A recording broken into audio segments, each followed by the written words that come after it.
विधानसभा के अध्यक्ष जी का, आज के इस पीडीए पंचायत में कार्यक्रम में उपस्थित पूर्व विधायक रहे हाजी विट्ठल साहब, उपस्थित आदरणीय रजनीश गुप्ता जी, उदयवीर शाक्य जी, किशनपाल यादव जी, नथुराम कश्यप जी, सुनील यादव जी, नरेश यादव जी, हाजी अजमल खां साहब, उपस्थित लीलेलाल बघेल साहब, चंद्रपाल शाक्य जी, रईस अहमद साहब, किशोरीलाल शाक्य जी और आज के इस पीडीए पंचायत के आयोजक अनिल यादव जी और तमाम समाजवादी पार्टी के पदाधिकारीगण, आज की इस पंचायत में आए हुए सामने बैठे समस्त हमारे सम्मानित बुजुर्ग नौजवान साथी, आज जिस पीडीए पंचायत की बात या चर्चा का आह्वान राष्ट्रीय अध्यक्ष आदरणीय अखिलेश यादव जी ने किया और हम लोग प्रदेश भर में गांव-गांव तक इस पीडीए पंचायत को पहुंचाने का प्रयास कर रहे हैं, लेकिन सवाल ये भी है कि आज इस पीडीए पंचायत की जरूरत क्या है हमें आपको। तो आज हमें आपको इसकी इसी बात की जरूरत है क्योंकि आज जैसा हाजी विट्ठल साहब ने कहा कि जो सरकारें, जो पार्टियां हमें आपको धर्म और जाति के नाम पर लड़ाने का काम कर रही है, जो हमें आपको बांटने का काम कर रही है, उस बांटने के काम में एकता के लिए इस पीडीए पंचायत का आयोजन किया जा रहा है। हम वो सारे समाज जो किसी तरीके से पिछड़ गए थे और इस समाज के अंदर जो सुविधाएं हमें आपको मिलनी थी वो किसी वजह से अगर नहीं मिल पाई तो वो इस संविधान के द्वारा, बाबा साहब द्वारा बनाए हुए संविधान की ताकत को दर्शाने के लिए आज हम ये पीडीए पंचायत कर रहे हैं। हम इसीलिए कर रहे हैं कि हमारे आपके अधिकारों को मारने का काम जो ये मौजूदा सरकार कर रही है उसमें हमें आपको रोक लगाने की जरूरत है। वो ऐसे है कि आज आप खुद देख लीजिए, रोजगार के लिए कितने नौजवान हमारे टहल रहे हैं और कहीं रोजगार नहीं मिल रहा। रोजगार मिलता है तो प्राइवेट कंपनियों द्वारा रोजगार मिलने का काम हो रहा है। जो सरकारी नौकरियां थी उनको भी प्राइवेट कर दिया गया है, उनको भी ठेके पे दिया जा रहा है। और याद रखिएगा, जब जब आपकी संस्थाओं का निजीकरण होगा, प्राइवेट संस्थाओं द्वारा नौकरी दी जाएगी, आरक्षण की बात नहीं हो पाएगी, हमारा आपका अधिकार हमसे छीन लिया जाएगा। और ये काम भारतीय जनता पार्टी कर रही है। वो आरक्षण नहीं देना चाहती, वो हमारा अधिकार आपको नहीं देना चाहती है।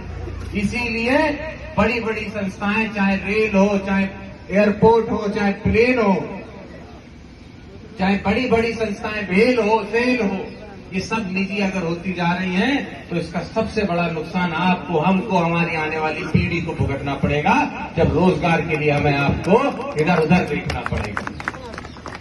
साथ ही आपने देखा है, अभी हम लोग लोकसभा चल रही थी, बजट पेश हुआ। इस देश का जब बजट बनता है तो इस देश का जो किसान है और जो मध्यम वर्ग का व्यापारी है उसकी नजरें सबसे ज्यादा इस बजट पे होती है। और इस बजट को बनाते समय इस धारणा को अपने ध्यान में हमेशा रखना चाहिए कि हमें सरकारों को सबसे ज्यादा फायदा किसानों को देना होगा या फिर मध्यम वर्ग के व्यापारी को देना होगा, तभी कहीं जाके हमारा देश मजबूत होगा। लेकिन दुख इस बात का है कि जिन पीडीए बहुतायत में जिस देश में हो, पिछड़े दलित अल्पसंख्यक जिस बहुतायत में जिस प्रदेश में हो, उस प्रदेश का जब बजट बनाया जाता है तो उस अधिकारी जो बजट बनाते हैं उसकी लिस्ट में एक भी पीडीए का कोई सदस्य नहीं होता है। ये विडंबना आज इस देश की बनी हुई है। शायद इसीलिए जो बजट आता है उसमें हमारे आपके मध्यम वर्ग के व्यापारियों के लिए, किसानों के लिए, पिछड़ों के लिए कोई हमें रियायत नहीं मिलती। वो सिर्फ इसलिए नहीं मिलती क्योंकि उसमें कोई हमारी आवाज उठाने वाला नहीं है। इसीलिए जब हमें आवाज उठानी है तो मेरा अनुरोध यही है कि हमें एकजुट रहना होगा। हमें ये नहीं देखना है कौन किस जाति धर्म से आता है, कौन भगवान की पूजा करता है, कौन अल्लाह की पूजा करता है। हमारा लक्ष्य ये होना चाहिए कि हमारी आने वाली पीढ़ी को रोजगार मिल सके, हमारा आने वाला भविष्य उज्जवल हो सके, ये कौन हमें करके दिखाएगा। तो इसीलिए आप देखिए जितने बड़े बड़े अधिकारी हैं, आईएएस अफसर हैं, पीसीएस अफसर हैं, कितने आपके हमारे समाज से पहुंचते हैं।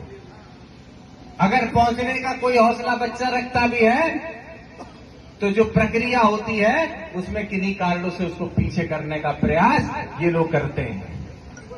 तो इसीलिए आपने देखा भी 2024 का चुनाव हुआ, समाजवादी पार्टी ने हर लोकसभा चुनाव की लोकसभा सीट के अंदर पीडीए का पूरा सहयोग किया।